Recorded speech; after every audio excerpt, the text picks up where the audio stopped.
ഈശ്വമിശിയായിക്ക് സ്തുതിയായിരിക്കട്ടെ. തെനാക്ക് ആണ്ടുവട്ടത്തിലെ 13ാമത്തെ ആഴ്ചയിലെ ബുധനാഴ്ച, മത്തായിയുടെ സുവിശേഷം 8-ാം അധ്യായം 28 മുതൽ 34 വരെയുള്ള വാക്യങ്ങൾ.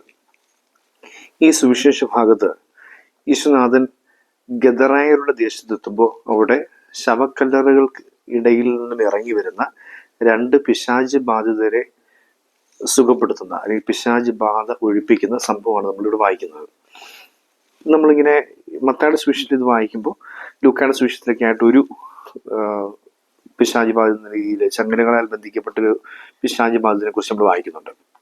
ഇവിടെ ഒരു പ്രത്യേകതയുള്ളത്, ഈശോ ഈ പിശാചിന്റെ അരികിലേക്ക് വരുമ്പോൾ അത് ചോദിക്കുന്നത് ഇങ്ങനെയാണ്: ദൈവപുത്ര, നീ എന്തിന് ഞങ്ങളുടെ കാര്യത്തിൽ ഇടപെടുന്നു? സമയത്തിന് മുമ്പ് ഞങ്ങളെ പീഡിപ്പിക്കാൻ നീ ഇവിടെ വന്നിരിക്കുകയാണോ? ഇപ്പൊ സമയത്തിന് മുമ്പ്, അതായത് അവരുടെ നാശത്തിന്റെ ഒരു സമയം അവർക്കറിയാം.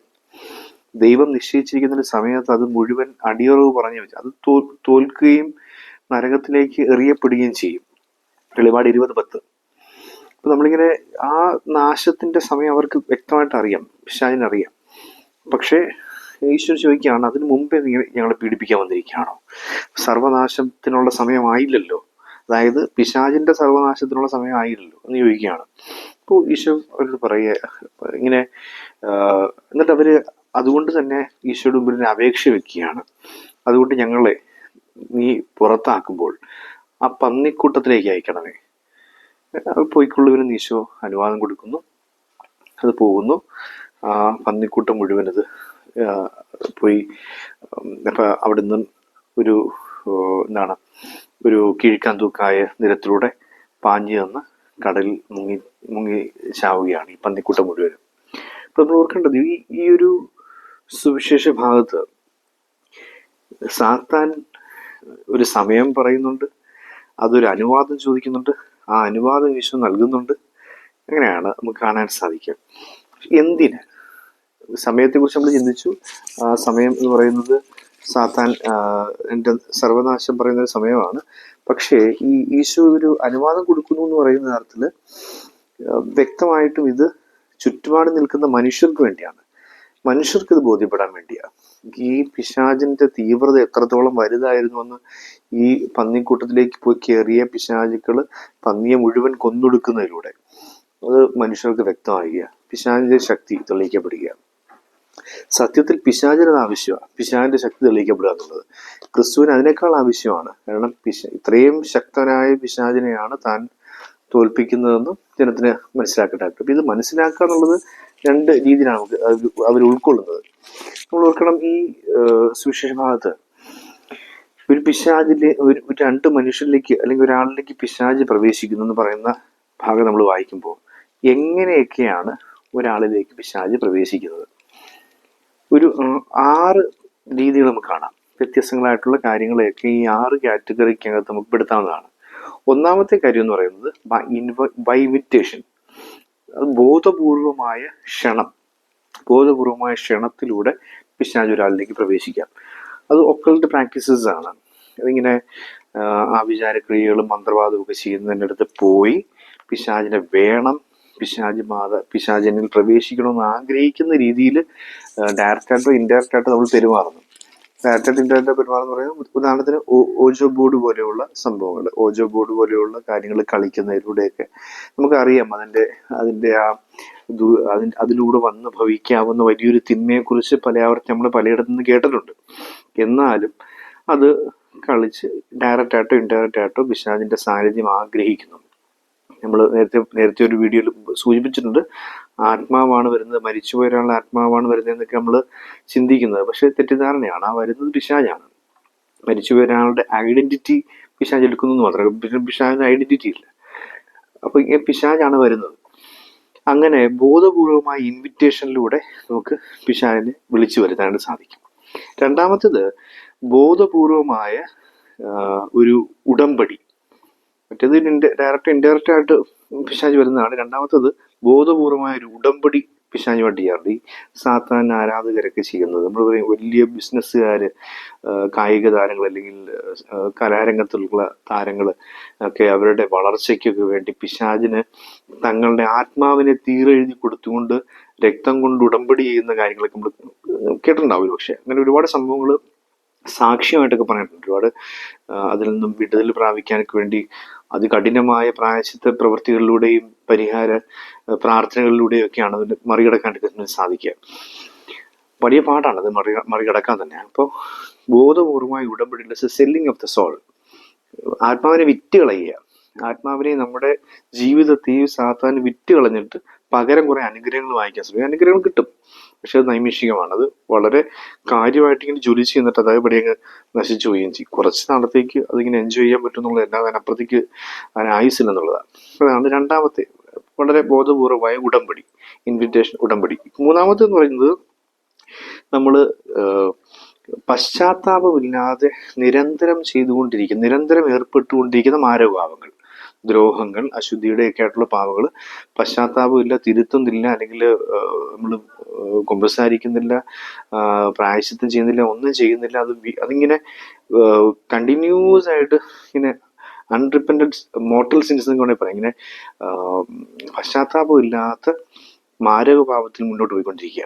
അങ്ങനെ പോയിക്കൊണ്ടിരുന്നാലും ഈ സാത്താന് വളരെ ക്ലിയർ ആയിട്ടുള്ളൊരു വാസസ്ഥലം സാത്താൻ മനസ്സിലാക്കിക്കൊണ്ട് നമ്മളിലേക്ക് ഒന്ന് കയറും എന്നുള്ളതാണ്.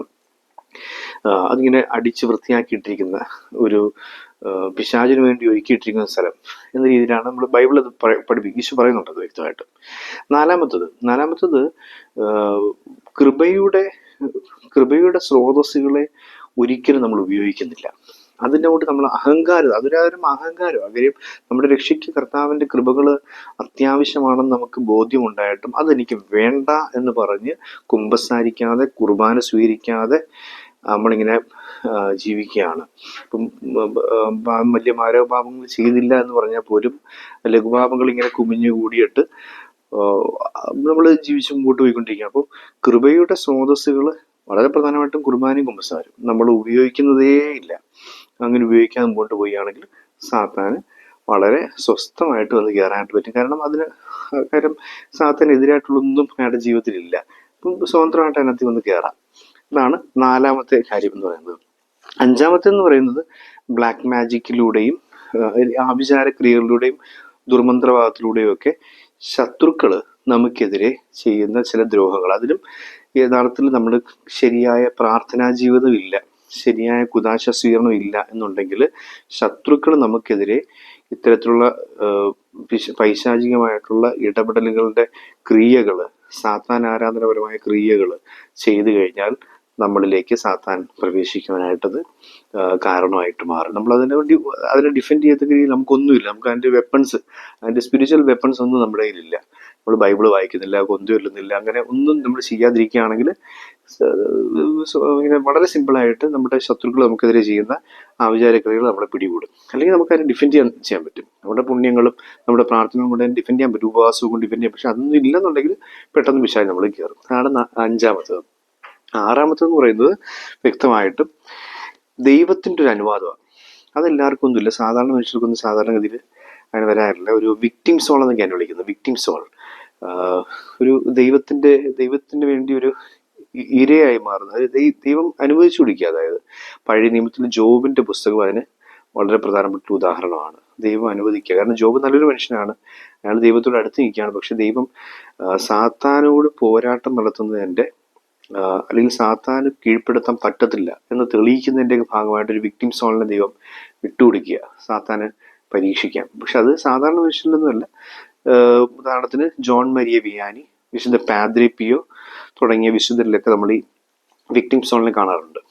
അവരിങ്ങനെ കഠിനമായ സാത്താൻ്റെ ദ്രോഹങ്ങളിലൂടെ, ദുഷ്ടതയും പീഡനങ്ങളും ഒക്കെ അനുഭവിച്ചിട്ട് അതിനെയൊക്കെ മൽപ്പിടുത്തത്തിലൂടെയും കായികമായിട്ടും അതിനെ ചെറുത്ത് നിർത്തി പാദ്രിപ്പിയൊക്കെ പിശാചുമായിട്ട് മൽപ്പിടുത്തത്തിൽ ഏർപ്പെടാം, ഗുസ്തി പിടിക്കുമായിരുന്നു പറയുന്നത്. രാത്രി കാലങ്ങൾ മിക്കവാറും രാത്രികളിലെല്ലാം തന്നെ അതിനെ പിശാചിനെ പിടിച്ച് കെട്ടി കീഴ്പ്പെടുത്തിയിട്ടൊക്കെ ഇരുന്ന് പ്രാർത്ഥിക്കുന്ന സംഭവങ്ങൾ വായിക്കുന്നുണ്ട്. അപ്പോൾ വിക്ടിം സോൾസ് എന്ന് പറയപ്പെടുന്ന അവർ ഒരുപാട് സഹിക്കേണ്ടിയും വരും.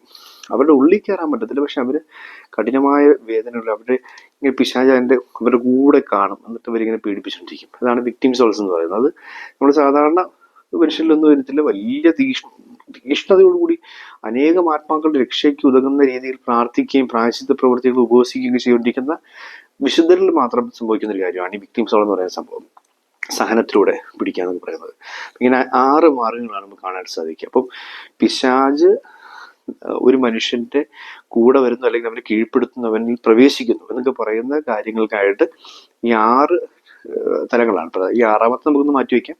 ഈ 5 തലങ്ങളിലൂടെയാണ് പ്രധാനമായും പിശാച് ഒരു മനുഷ്യനിലേക്ക് പ്രവേശിക്കുക. അപ്പം നമ്മൾ വളരെ ശ്രദ്ധ ഒരു കാര്യം, ഈശോ ഇത് ദൈവം ഇടപെടുന്നില്ല, ദൈവം സംരക്ഷിക്കുന്നില്ലെന്ന് പറയുന്നത് ദൈവത്തെ പഴിയാനായിട്ട് കാര്യമില്ല. കാരണം നമ്മൾ തന്നെയാണ് അത് വരുത്തി വെക്കുന്നത്. ഒന്ന്, കൃത്യമായൊരു ഇൻവിറ്റേഷൻ നമ്മൾ കൊടുക്കുകയാണ് ചില ഒക്കൾട്ട് പ്രാക്ടീസുകളിലൂടെ.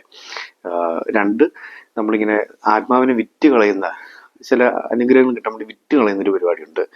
3ാമത്തേത് നിരന്തരം ഒരു പ്രായശ്ചിത്തവും പരിഹാരവും ഒന്നും ചെയ്യാതെ കണ്ടിന്യൂസ് ആയിട്ട് ചെയ്തുകൊണ്ടിരിക്കുന്ന മാരഭാവങ്ങൾ. 4, കൃപയുടെ സ്രോതസ്സുകളായിട്ടുള്ള കുമ്പസാരം കുർബാനയും നമ്മൾ പ്രയോജനപ്പെടുത്താത്തൊരു ജീവിതം മുന്നോട്ട് നയിച്ചുകൊണ്ടിരിക്കുക എന്നുള്ളത്. 5, നമ്മുടെ ശത്രുക്കൾ നമുക്കെതിരെ ചെയ്യുന്ന പൈശാചിക ദ്രോഹങ്ങളുടെ ക്രിയകൾ നമ്മളിൽ ഫലം കാണത്തക്ക രീതിയിൽ നമുക്കൊരു ഡിഫെൻഡിങ് സ്പിരിച്വൽ വെപ്പൺ മെക്കാനിസം നമുക്കില്ല. നമുക്കൊരു ആത്മീയ ആയുധങ്ങളൊന്നുമില്ല നമ്മളിങ്ങനെ ജീവിച്ചു മുന്നോട്ട് ചെയ്യണം. കൊന്തയില്ല, ബൈബിൾ വായനയില്ല, ഇങ്ങനെ പോയിക്കൊണ്ടിരിക്കുകയാണെങ്കിൽ ശത്രുക്കൾ നമുക്കെതിരെ ചെയ്യുന്ന ആഭിചാര ക്രിയകൾ നമ്മളെ പിടിക്കാനായിട്ട് എളുപ്പമാണ്. 5ാമത് വിക്ടിം സോൾ. ചില സഹനങ്ങൾ ഇങ്ങനെ ദൈവം ഇട്ടുതരും. സാത്താൻ അനുവാദം കൊടുത്തിട്ടുണ്ട്, സാത്താൻ നമ്മളെ പരീക്ഷിക്കും. പക്ഷെ ദൈവത്തിനൊരു ഉറപ്പുണ്ട്, ഇവൻ തെളിയിക്കും. ഈ ഉറപ്പുള്ളവർ മാത്രമേ ദൈവം വിട്ടുകൊടുക്കത്തുള്ളൂ. അവനാ ഉറപ്പ് ദൈവത്തോട് വിശ്വസ്ത പുലർത്തിക്കൊണ്ട് സാത്താനെ പരാജയപ്പെടുത്താൻ എന്നുറപ്പുള്ള ആത്മാക്കളെ വിക്ടിം സോൾസ് ആയിട്ട് വിട്ടുകൊടുക്കുന്നു. അതാണ് 6ാമത്തത്. നമുക്ക് നമ്മുടെ ജീവിതത്തിൽ ഈ 6ാമത്തൊരു കാര്യം നമുക്ക് മാറ്റിവെക്കാം, അത് ഈശോ തീരുമാനിക്കുന്നു. പക്ഷെ ബാക്കി 5 കാര്യങ്ങൾ വഴി സാത്താൻ നമ്മുടെ ജീവിതത്തിലേക്ക് പ്രവേശിക്കാതിരിക്കാൻ വേണ്ടി ജാഗ്രതയോടും പ്രാർത്ഥനയോടും കൂടെ നമുക്ക് ശ്രമിക്കാം. കുദാശകളിലുള്ള ജീവിതം, കുദാശയോടൊപ്പം തന്നെ ഭക്തകാര്യങ്ങളിലുള്ളൊരു ജീവിതം, പ്രായശ്ചിത്തമുള്ളൊരു ജീവിതം, അങ്ങനെ നമുക്ക് ഈ പിശാചിനെ ചെറുത്തു നിൽക്കാനായിട്ട് നമുക്ക് ശ്രമിക്കാം. അതിനുള്ള കൃപയ്ക്കായി പ്രാർത്ഥിക്കാം. ദൈവം നമ്മെ അനുഗ്രഹിക്കട്ടെ.